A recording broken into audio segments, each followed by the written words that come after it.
All right, guys, this is my first podcast, and I'm here with my friend Derek. So, Derek, why don't you introduce yourself and just introduce yourself. Definitely. Derek Deal is my name. I'm a full-time engineering and business student at the University of Florida.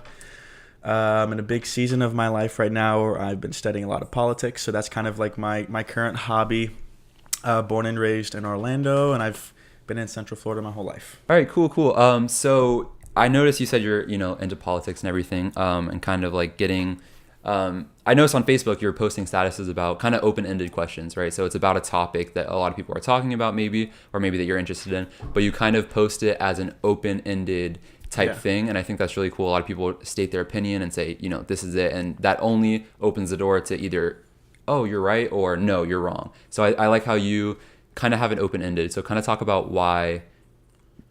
Explain that a little bit. I think in our current state, with a lot of college students I've seen in social media, is that they're so quick to assert their own opinion and shut down other people's opinions in an instant. And so the kind of take I've tried to implement on that is going to social media, saying what I could possibly think about it, and then opening it up for discussion, because that's the only way that I can learn to start and solidify my own real opinion, but B, just to see what other people are thinking as well, and to convey that respect, because I'm 19 years old. I don't have full knowledge on everything, but I think it's important to make sure that I'm not hard-headed, to be honest. Yeah, cool. So I have a question about that then, because I know also a lot of people are kind of, if you don't have an opinion, you're not helping, or if you don't fully believe in something, then you're not helping. So what would your kind of, not argument be to that, but what would your response be to that, to say that you have to have an opinion or else you're not helping the cause? I think it's important for everyone to have an opinion, but I think their opinion should be based off of knowledge they've gained from other people, and not just stuff that they've read on their own, and things they've developed on their own. I think it's important to kind of see where society is at as a whole, and making sure that you're kind of creating your opinion starting from an unbiased way. If you just kind of have tunnel vision the entire time, you just won't get to a good place. Yeah. Okay. All right. So the reason we started, talking about the possibility of a podcast and everything was because of your status that you posted a couple weeks ago now, something like that. Yep. So why don't you? Actually, okay, I'll read it and then you tell me. Okay. Yeah, and then you tell me your kind of background behind that. Okay. Okay. So you said, to the fathers and grown men out there, what do you think is missing in the growth of our young men? Why are so many of them broken? What can we bring about to create a positive influence on our nation's young men to make up for the lack of healthy family units and environments? This is an extremely prevalent issue. And you got quite a bit of comments on that, everyone kind of saying their input. But first of all, what led you to, what inspired you to make that post? Definitely. Obviously the Parkland shooting is something that has disrupted our country at a very high level. But it's brought a lot of arguments to light. There's obviously the gun control argument, and there's the mental illness argument, and then there's the argument of what is happening to our youth, what is wrong with our boys, because it just seems to be a reoccurring theme that it's these young men who are disturbed, and they just don't have a good upbringing, and terrible things happen. So I kind of wanted to see what the consensus would be whenever I think about topics like this. And I need older people to turn to have advice from older generations. I think Facebook is a great way to turn to, or a great place to turn. And so I wanted to see what family members were thinking, what older men were thinking, to kind of talk about what is wrong with our young boys these days. Mm-hmm. For sure. So a lot of times people see these huge extremes and these almost, there are outliers, but they sound like they're more reoccurring. The more time goes on, it sounds like less of an outlier, which is a crazy thing to think about. But when people think of the injustices of I guess young boys and the stigma that's placed on them, we think about these crazy things like shootings and stuff like that. But also, I think it's important to think about the other cases as well, which almost, I would say, affect most guys on the daily. Most people, most men, I would say, really. So I kind of want to talk about some of that. On my response to your Facebook post, I listed a couple of things that are usually thought thought of as weak when a guy is does one of these or displays one of these traits. And so the things I wrote down was crying equals weak, emotions equal weak. If you don't drink, you're weak. If you're a virgin, weak. Not violent / can't fight. Don't play sports. Respect your girlfriend. If you're a mama's boy. If you play a classical instrument. Yeah. And so I wrote that last one down because I do play the clarinet and stuff. And honestly, throughout, I mean, obviously when you look at clarinet players, a lot of them are females, right? And so throughout, especially high school, because I played throughout middle school and high school, it was kind of funny because a lot of jokes were made, right? And I knew it was lighthearted, you know what I mean? Yeah. But even by teachers and stuff, because I remember specific teacher, not going to say name or anything, but I forgot, he was talking about something. He said, "Oh, or a clarinet player," and he looked at me and was like, "Oh, sorry." And I was like, I knew it was lighthearted. I knew everyone laughed. I laughed. He laughed. But like, you know, it's just the stigma that's placed over that kind of stuff. It's very apparent with the older generation, definitely. Yeah, for sure. So is there any one of these that you disagree with at all? Like the list that I put, let me know, because go ahead. Yeah, no, I mean, I definitely don't disagree with anything. I think it's pretty, I mean, this is common sense. Like, even if you ask young boys these days, they will still tell you all these things. I mean, to an extent. I think society's definition of masculinity is definitely part of the problem. I think there's multiple problems to why our boys these days just don't feel comfortable and are struggling with a lot of things. And definitely the definition of masculinity is one of the most prevalent problems, for sure. Definitely. So I kind of like how you said I'm sure there's a lot of reasons or why the masculinity is thought of so people have an unrealistic expectation of masculinity. I'm sure there's a lot of reasons why that is so. But the example you kind of gave, even in the status, was that the family units, right? Because obviously now, you know, statistically, there's like more than half of families are split up. I'm sure a lot of people, I know a lot of people have grown up without a mother or without a father. And really you need kind of both of those parental figures in your life to be fully evened out. You know what I mean? Definitely. So kind of explain why you put that in the status and why, and I guess your experience with that. I think a family unit, as you can see statistically, and with even looking at all my different friends and the different family units they have, it's the most important thing in the psychological development of a child. And so you see, statistically speaking, all these children born out of wedlock or their parents are divorced or separated, and all these different scenarios, they're more likely to develop negative personality traits later on in life, and they're more likely to even commit crimes, statistically speaking. So I think starting with the family unit is one of the most important aspects of figuring out this problem. Okay. Yeah. And do you mind, because I know later also, you said that you have struggled finding that male influence. Yeah, for sure. Do you mind kind of talking a little bit about that, like your experience with that, or? Definitely. Coming from kind of a scenario where my dad kind of found other things to do in life and had his own things to struggle with, which I completely understand, and we're on good terms.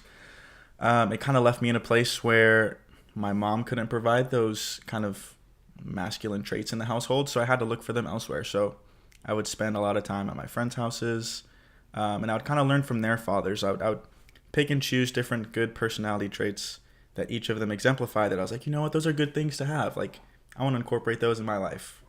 And so that's kind of how I went about it. Like, I learned how to drive from a man's perspective that way. I learned how to speak and be confident from a man's perspective in that way. So it's not something everyone can do, and it's very hard to pick and choose those right things, but it's definitely really tough growing up and having to kind of go through that scenario rather than having like a constant father figure at home. Yeah, definitely. So, okay, so you've said you figured it out from friends and from outside sources and stuff like that. Yeah. So what kind of, I guess, advice would you tell someone that is kind of going through that same situation? Yeah. What would you tell them? I think it's pretty obvious that the most important thing for any young man nowadays is to understand that he doesn't have to be a part of the cycle.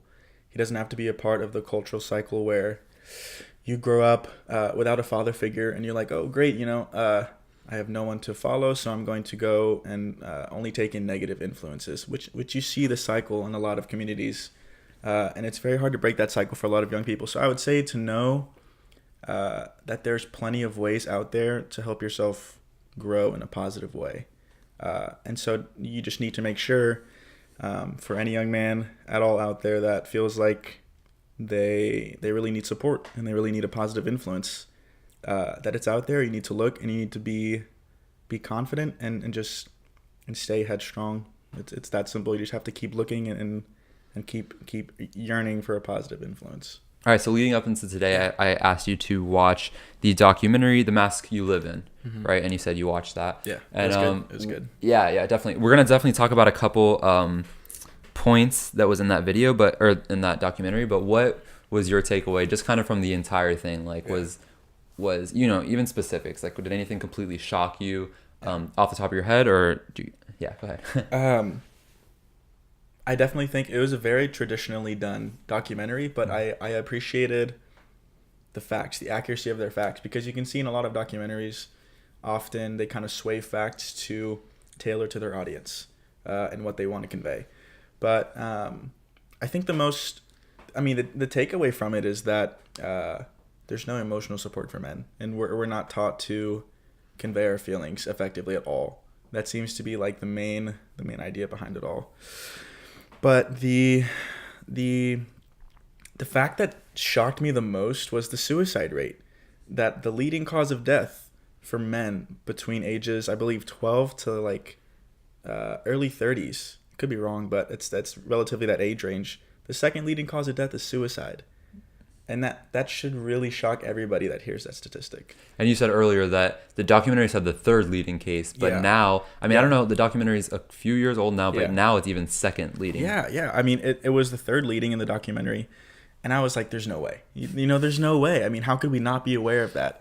And so I went myself and fact-checked it. I looked it up in the CDC on their website, and they had a 2014 study done. And I saw the data myself, and it broke down each age group, the leading cause of death. And it was the second leading cause of death. And so it had moved up since the documentary was made. Mm-hmm. So that should really, really tell us all something.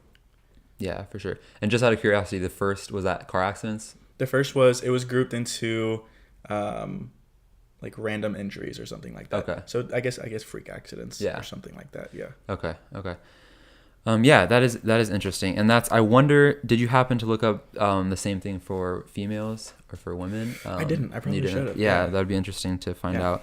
But cool. So one of the crazy things, I wrote down a couple notes, so I'm going to be looking down at my phone a little bit. But one of the most interesting facts that I found was that if you give a psychological test to both men and women, the same exact test, both results are going to end up on a bell-shaped curve. Yeah. So the male one will be on this curve and the women on this one. However, they overlap 90%. So 90% of the results are the exact same, and the outside 10% are the only things that are different psychologically. So I think, to me, like that shocked me a lot, that we choose the outside 10% are the traits we choose to assign to what's socially acceptable to be a guy or a girl, right? Which kind of really blows my mind, because like I said, 90% similar, but yet that similarity is not what we define as masculinity. This 5% sliver on the side is what we define as masculinity. So that was kind of interesting to me. It just and they gave a bunch of facts about how how different things play into that media and everything like that. Okay. But what do you think about that? Like I think it's self-explanatory. It's shocking. Yeah. Like I feel like it's rather, to be honest, like it seemed rather arbitrary to me, because I don't know what was on the test.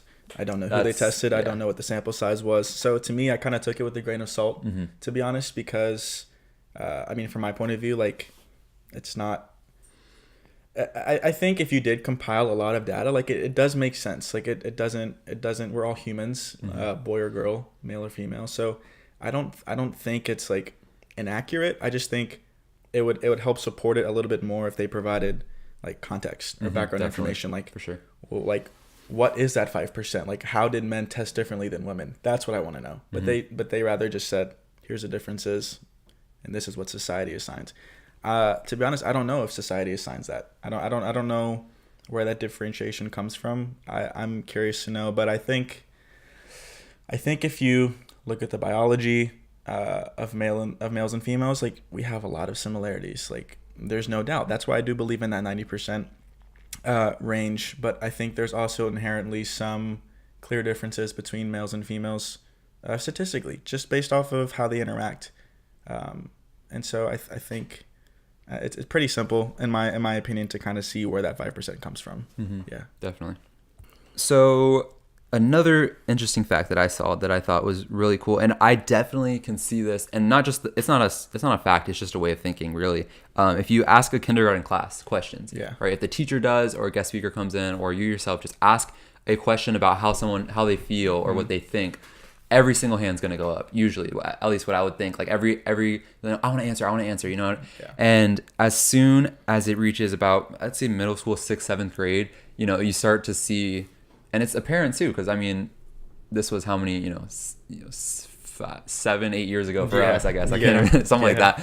So, and I still very, and even in high school too, like a lot, it's less cool to answer, and it's less, and talking to an adult is less cool, and you don't want to formulate, you don't know this. And the guy said, like, all the responses you get is, so if you ask what do you think about something, they'll be like, oh, I don't know, whatever, it's cool, like, stuff like that. And so that's completely true, because from my experiences, definitely. So I think that's true in every scenario. Like even, I mean, I went to so many summer camps when I was younger, and you can see the exact same like social transition.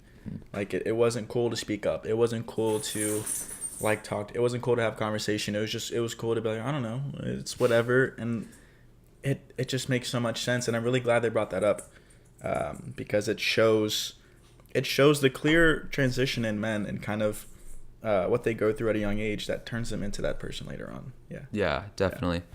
Speaking of this fact, or this thought process, it was kind of interesting in the documentary. They interviewed a lot of young boys, kind of, what when you're having a sad day, what do you do? And a lot of them said, kind of kept to myself, and I don't talk about it. Yeah. And that's another thing too. You don't know completely what's factual, like what they told them to say and stuff like that. Mm-hmm. But I think regardless of how they film the documentary, I think that that's true in a lot of instances. There's a lot of times, even myself, where I want to kind of talk about, an experience or something I'm going through, and it's really hard sometimes to open up to people. And I'm sure it goes both ways for male and female. Mm-hmm. A lot of the times, a lot of people feel alone and like they can't talk like that. But sure. I think there's a whole stigma on just talking about feelings for guys alone, that's kind of prevalent in society. So what do you like? No, I agree. No, and it's kind of hard to take down, but I think looking at it from like a real perspective, it's not. I don't recall ever growing up and talking to like a friend or a buddy, and starting to kind of unravel and maybe talking about something that was sensitive. Like I don't recall them ever shutting me down and saying, "Nah, man, don't talk about that. Like that's not cool." I think it instead stems inside of the mind of the person talking. Yes, so like, for sure. So like as you're talking, you realize that someone told you back in the day, like, come on, like suck it up, like don't talk about it, like you don't need to talk about it, you're fine. Mm-hmm. And so you're like, you know what, man, no, I'm good. So it's not even conversationally the other person shutting you down or not listening. It's the fact that you're conditioned from a young age to think, I'm good. Like, don't even worry about it. Just let it go. Like, just toughen up, Yeah, for sure. That's a really, really good point. Because sometimes even when you do get to that point where you have a close friend or whatever, and you're talking to them, there's a lot of times, me specifically, where I'm like, should I, like, this is kind of, it's uncomfortable. Yeah. And it's like, and even me, because I believe, like, especially, like, I was raised to really open up and to really talk about my feelings, right? And especially even now, like I'm 19 years old, and like the other day I had an argument with my brother, right? And my mom literally sat us down and was like, let's talk about this. And I'm 19 years old, and I'm still, and that helped me a lot, right? Because your mom told you to do that. Yeah, exactly. So it was, and we were the same. Me and my brother, we both didn't want to talk about it. We were just holding grudges. We were just whatever. And I think that, I don't know, it's not necessarily that we were raised to do that, but it's kind of what we take in, like from seeing everything. I don't know. It's hard to put your finger on, really.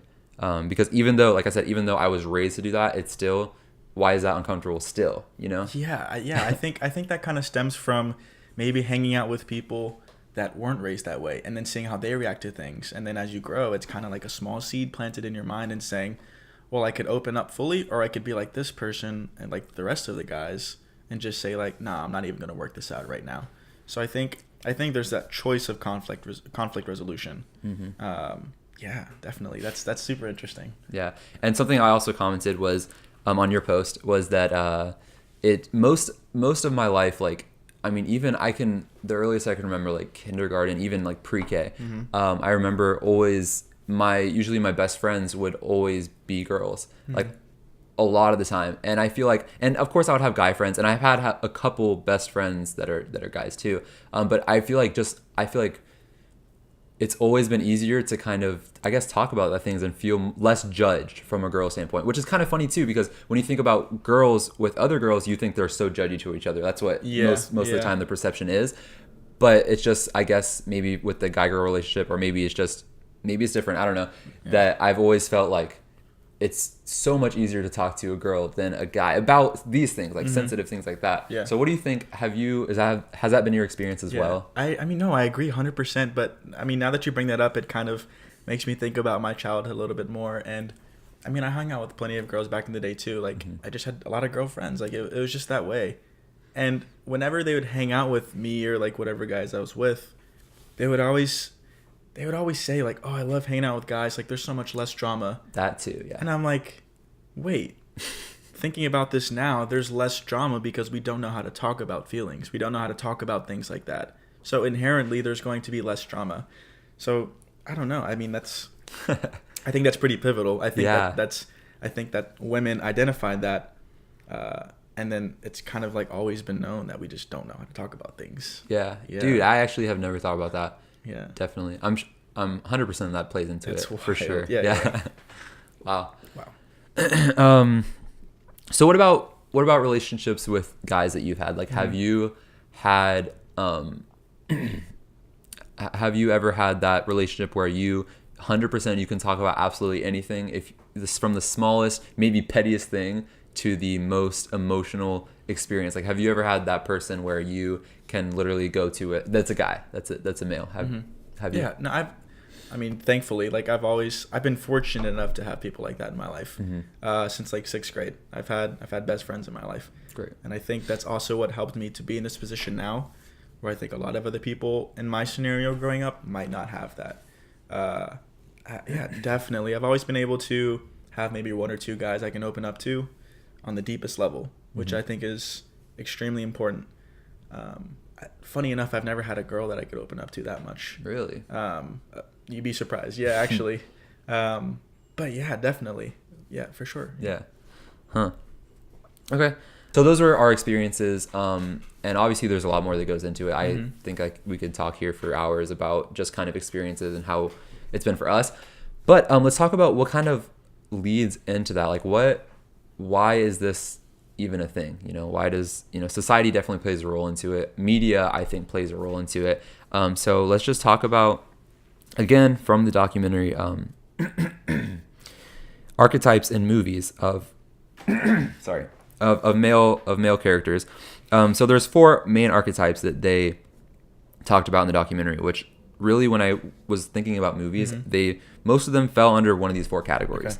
Okay. So the first category is the strong, silent guy. This guy is not emotional and always in control.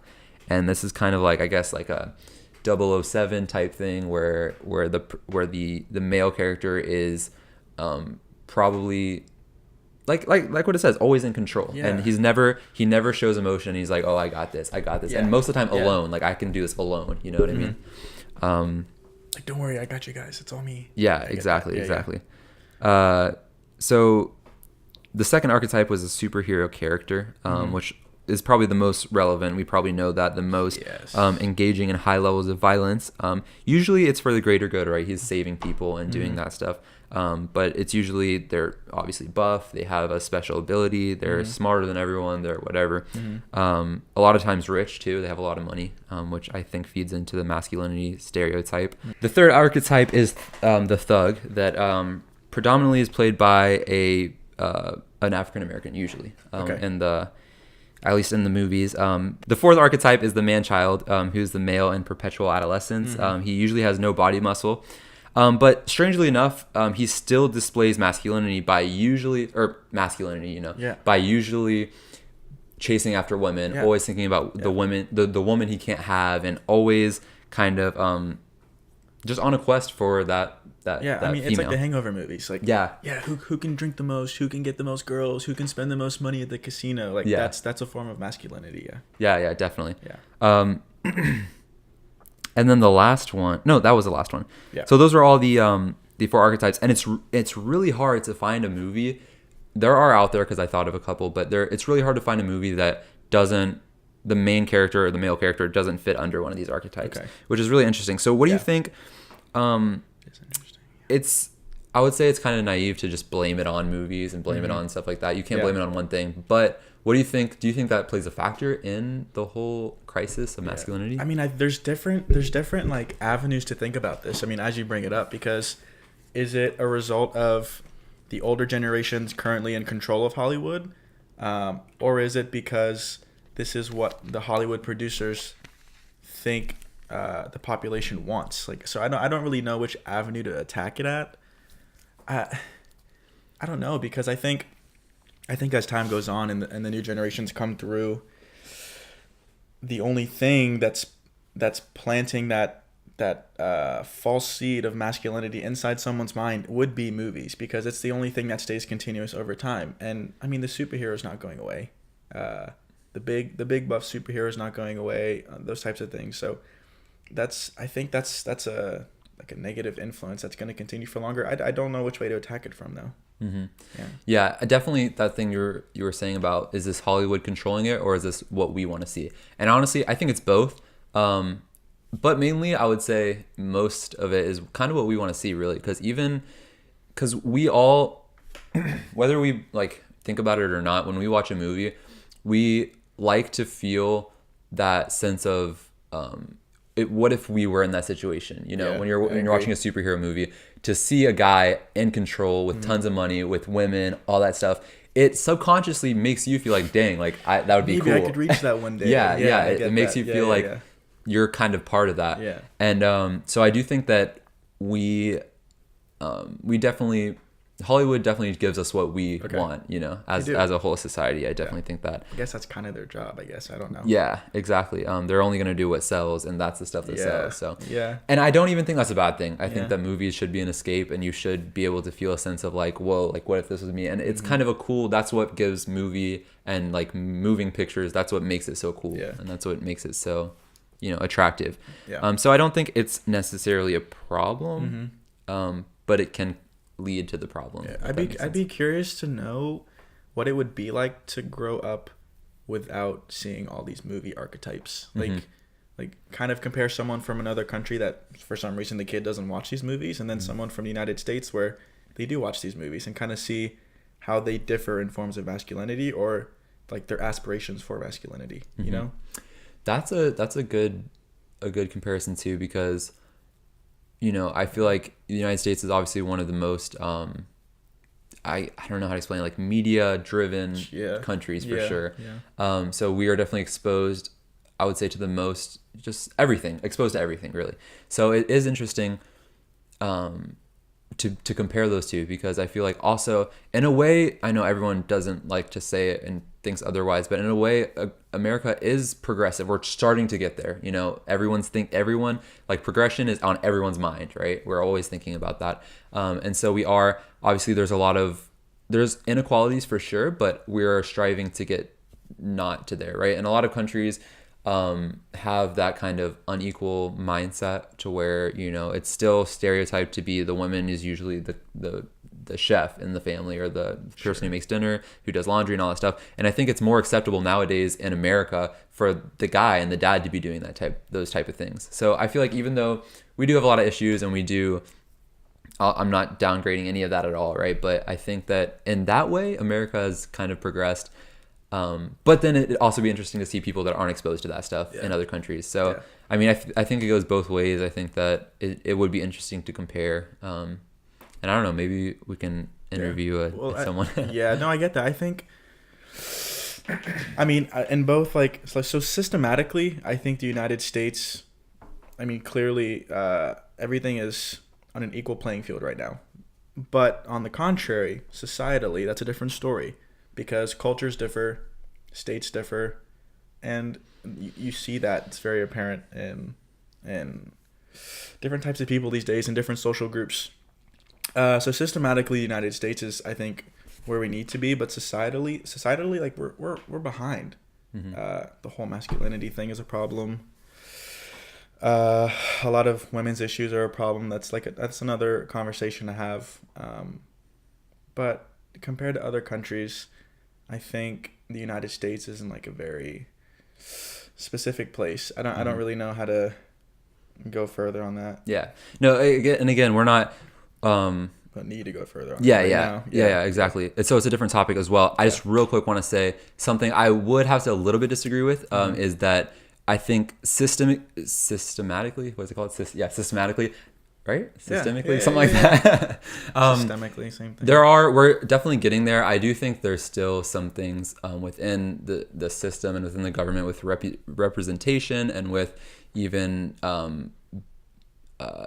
paychecks for jobs and stuff like that. There's a couple, I think, systemically incorrect. And some people would disagree with this, but from my experience from talking to people in the workforce and in those higher up places, I think there is something still wrong with the system. Again, this is not what this podcast is really about, this one, specific one. But I don't know. So what do you think? Do you think systemically 100% it's equal? Or do you think there's still some things? I don't know. Go ahead. I mean, I think it is. I think looking at it from a statistical perspective, it is. And okay. I think equal access to opportunity, it is. But I don't want to get too far into it. But I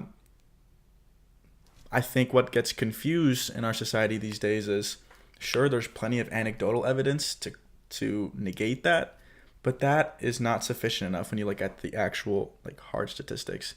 But in a societal perspective, yeah, it is easy. That's where you can take into account all the anecdotals. But that's another story. Like societally, like people differ in a lot of perspectives. I don't want to get into that too much right now, but yeah. For sure. Okay. So the last thing I have here in my notes from the documentary was that the average, and it plays into media as well. The average boy has seen 200,000 acts of violence through media and 50,000 murders. Yeah. And so this is, I believe, in movies, video games, TV shows, everything like that. And it's a lot of people blame a lot of the violence and the gun violence only on these things. I don't think it's fair at all to say it's only video games or it's only whatever, because there's a lot of people that play tons of video games, never going to do any of that stuff. Yeah, exactly. Yeah. That's the argument, right? But in a way, it has to affect you somehow. Like somehow seeing 50,000 people being killed, I don't care if it's animated or whatever, there's something about that has to affect you a little bit. And I think it's interesting. On the documentary, it said 99% of boys play video games or have played video games. Okay. And I think that's probably true as well, at least maybe in America. I mean, I don't know how that fact was, came up with as well. Yeah. But, so I don't know. Again, with the movie thing, I don't think it's a bad thing, but it does lead to the problem, So definitely.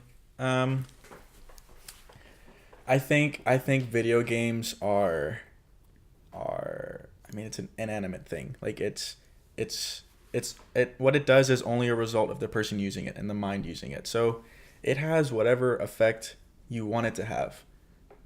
So on a kid playing video games, like it depends on how he's raised. It depends on what he thinks of what's going on in the game.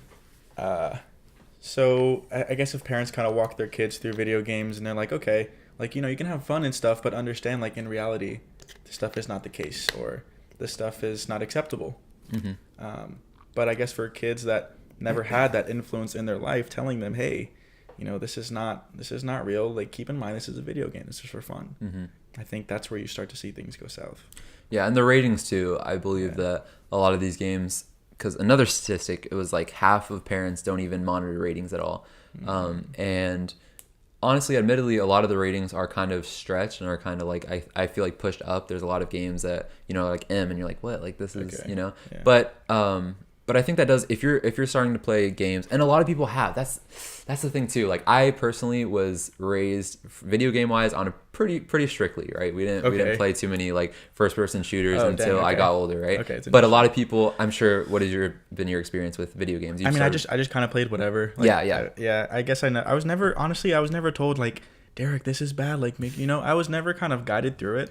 I think there's like an innate human, like mindset that's like, okay, like, people don't actually want to die. This is a video game. Mm-hmm. But for those people who can't think that, they do need guidance in the right way. Mm-hmm. Yeah. So that's what's missing in a lot of people as well. But yeah.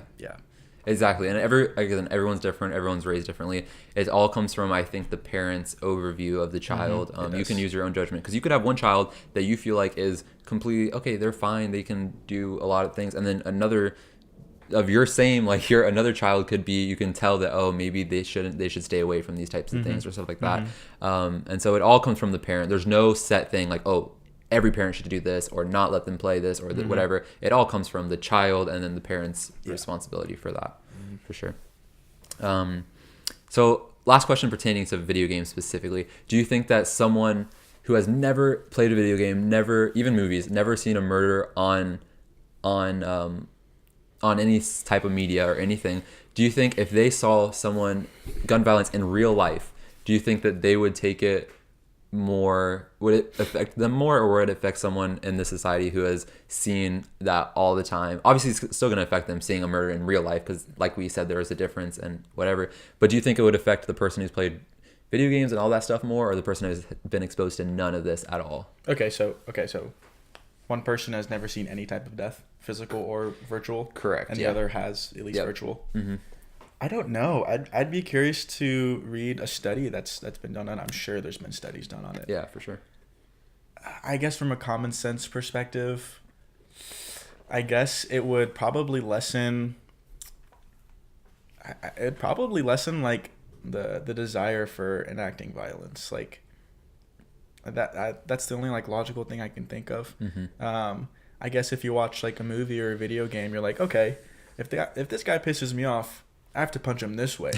But if you've never seen anything like any act of violence, it would only make sense to me that's like, okay, the kid probably doesn't know how to like act his anger out. Mm-hmm. Yeah, that makes sense. Yeah, for sure. So and then without not talking about gun violence or those extreme levels of violence, but what about just aggression, like just yelling and just that stuff? Do you think seeing that on TV, and not just video games, but on TV and on these stereotypes about the strong men, they usually are aggressive and fight, do you think that plays a role in just normal conversational argument? Like when you're having an argument, are you more likely to use those things that you see on media? I see what you mean. Yeah, I think so. Like from a neutral perspective, if you're only taking influence from video games, the only way you like psychologically know how to respond is by what those people did in conversations or in any conflict, in any sort of conflict. But if you have, from also a neutral perspective, only your parent telling you what to do and it being a positive influence, saying, okay, instead of fighting, listen, talk through things like this, do things this way, that would be different. So it depends on the type of influence, basically. Yeah, a video game teaching you how to deal with conflict is probably going to be violent, and so you're probably going to act violent. So, yeah. Okay, cool. All right, so we kind of talked about everything, our experiences, what kind of we feel like causes it, and something we didn't talk about real quick is the advertisement, industry. I guess. Yeah. A lot of toys are marketed to young boys, all like the Nerf guns, and it's kind of crazy. Like when you compare the two commercials, it's absolutely insane. You see, all the boys with Nerf guns with like all their gear, like running around, which is fine. That's boys like to do that, right? But then you see like the little girl commercials, and it was kind of funny in the documentary. They were just like throwing up cupcakes and like baking with their aprons and stuff. And it's just like when you see those, when you see those, we're so accustomed to it that when we see them on TV, we're just like, okay, that's for little girls, that's for little boys. But then when you see them side by side, like compared, it's just like, yeah, like you said, all pink, all blue. Like even the background, it's crazy how much that is. And so I just think that just all around, we're really conditioned to be that aggressive type, you know? Yeah. And even sports are so often like pushed towards boys. And if you don't play a sport, that's not masculine, you know what I mean? Mm-hmm. And it's just, it comes from everywhere. Mm-hmm. Like seeing those, I can't even say that enough. Seeing those advertisements side by side was just crazy. I just want to know where they come from, because every time I think about these types of things, like where do they stem from? And the first thing that comes to mind is, okay, maybe it's due to all of the wars. Maybe it's due to all these wartime men coming back from war, having children, and having this mindset of not caring, only being brute force, only being aggression. So I think when these soldiers would raise their kids, they'd be like, this is where that sense of masculinity comes from, you know? I'm constantly thinking about where these societal standards kind of started off. I guess you could go back and look at commercials from 60 years ago and kind of compare it to today, an advertisement, media. I'd be curious to know, but it's so polarized these days. And it also makes me think, like, where is it going in the future? Like, is this staying forever?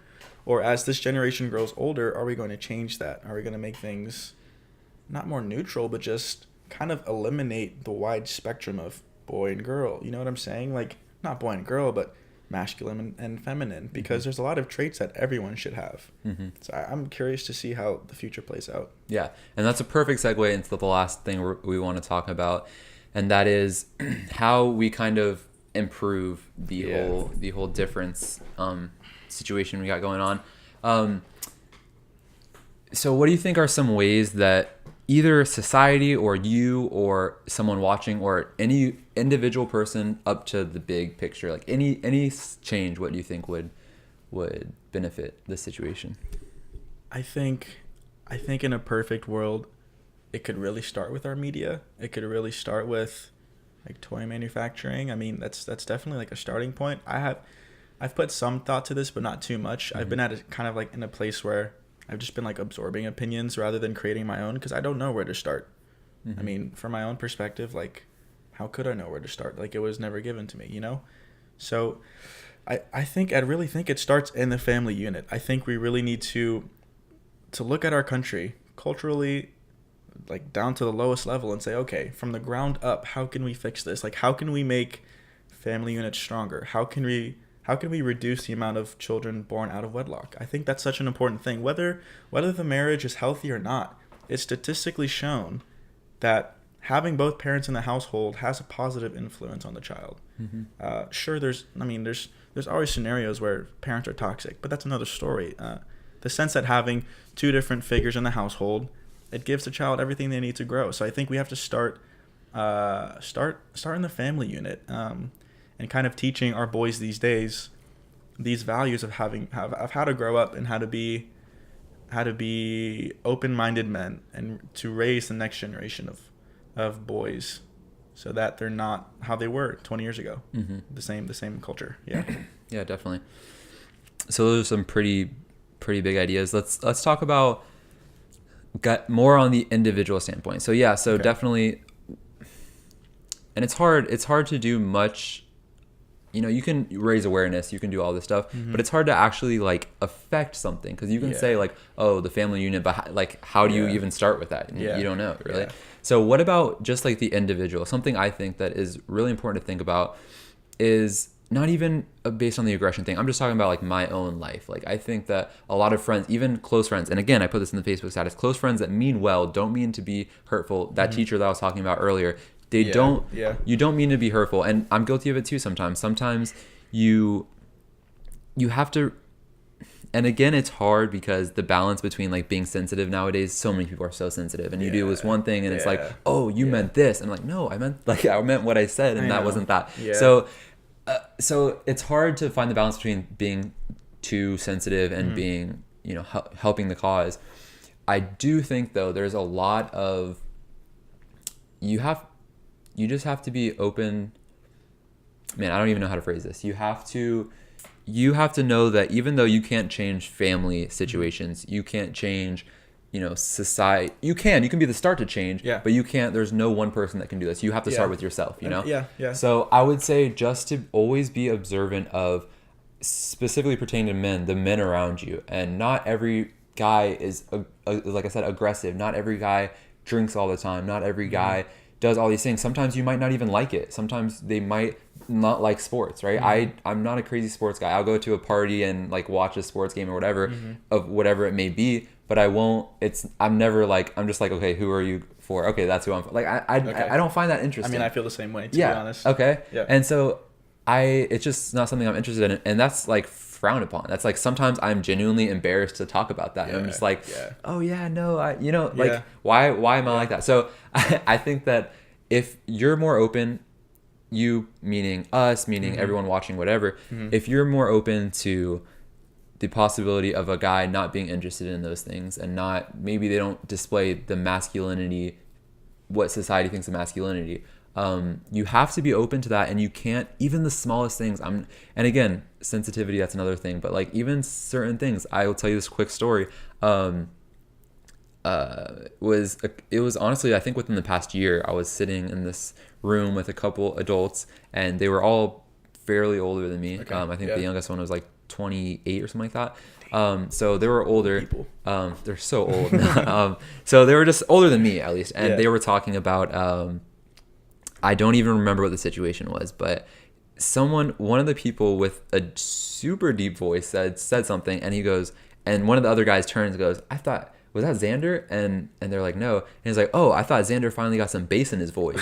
and it was like, I was like, bro, I know he's my friend, and he meant well. Like that? Yeah, I know. And he meant well, but like that specific like instance, I was like, bro, like, what do you mean? Like, I was like, that, like, you just have to think about those things, like like, I don't know. Yeah, you know? It's just ingrained. Like it's ingrained in the society. It's ingrained in our minds. So. Yeah. For sure. So I would say the first step is being more open let's right now, let's actually talk about like what we think society defines masculinity as. We already talked about that, but what is masculinity actually defined as? Like, if you were to say like, what defines a man and what defines someone who's masculine to you, or like the perfect, what it should be defined as, you know? Okay. I have to think about that because, so what I think a man should be defined as. I don't know. I mean, people could disagree, they could agree, but I think something that's important for a man to have is confidence. And I think every man should be able to put a foot forward and to take that next step in whatever it is. I think the biggest thing for me is I think every man should be extremely conscientious, like very self-aware. I think everything starts to get better in society, the more people that are self-aware, boys and girls. But that's one of the biggest traits, I think. I think a good man will stay with his household. A good man will stay with his kids, no matter what's going on in the relationship with their significant other. Because you can clearly see, like, if you step back from a third-person perspective, like, everything you do, your kids are going to take into account. So you can't make life all about you as a parent. You have to make it about your kids because, I mean, your time's over. Like, you're raising the next generation of human beings. So you have a big responsibility on your shoulders. So I think for men, it's important. It's important to be self-aware. It's important to be confident, and it's important to really invest in your children and be there for your family. Those are the three things off the top of my head. Yeah, definitely. Yeah. Leading literally your next generation is one of the important things. And that's a hard subject too, because, you know, more than half of families get, you know, split up, divorced. And sometimes, you know, and obviously a number that big, there's no excuse for that. Like it shouldn't be that way. But sometimes there are situations where it's almost like necessary. You know, there are some people that get split up, and it's like for the greater good. You know, it is usually so or not usually, but in many cases. Yeah. So what would you say for those people that like that it had to be done? Maybe it was done a long time ago, or maybe, you know, there's nothing you can do now about it, you know, but about that situation. But moving forward, what is something that you would give advice to a family that has been split up already? Maybe whatever, they're on good terms, bad terms, whatever. Okay. What would that next step be? Because there are a lot of people that are in that situation. You know. I mean, if there's some sort of conflict in the family and it's just better for your parents to split, then I mean, by all means, split. Don't be a negative influence on your kids. But with that said, like, both parents need to be in their kids' lives all the time. Okay. Like, as two grown adults, you should be able to set your differences aside and say, okay, look, it's not about me anymore. It's not about me. It's about the kids. Like, it's, and that's what so many people struggle with. Like, this is very cookie cutter. Like but it makes sense. Like, you really have to focus on saying, okay, like, I'm not important anymore. Like, it's about my kids, and I've had my time. I've done my own thing. Like, the biggest investment you can ever have is in your children. For sure. So they just need to focus on that more. Yeah, definitely. For sure. Yeah. I like what you said about conscientious. Like, be conscious of what you're doing and what kind of person you want to be, and kind of display that in all areas. Don't change your personality. Don't change who you are based on who you're around. Be that confident person that, you know, even though it might be embarrassing to not like these things or to be this type of way that's different from everyone else, stay strong with who you are and who you want to be. Yeah. And who you ultimately want your next generation to be. Like, I mean, about that story you told, like, the dude who commented on the level of your voice, like, that shows that, I mean, even if he was kidding, like, if he was being serious, it shows that he's not very conscientious. Like, exactly. It shows that, okay, he's not able to take a step back and say, you know what, does that even make sense? Like, is that a realistic definition of masculinity? No, it's not. And that's the problem. There's too many people who are not willing to be self-aware, who aren't willing to learn about things. They're okay with knowing what they know or growing up with, you know, what their parents taught them. Yeah. And that's toxic to our society. Because you have to keep moving forward. Everyone has to be conscientious. So that's a very prevalent problem. But yeah, definitely. For sure. Just be conscious of what you're doing. All right. I think that is a good wrap up to this podcast. Thanks so much for being part of my first podcast. No doubt, Thank you for watching that documentary so last minute. Because I was super impressed. You were like, yeah, I watched it. I was like, what? You watched it? So I'm glad you did that. And thanks so much for talking, man. No problem. Yeah. Thanks for having me.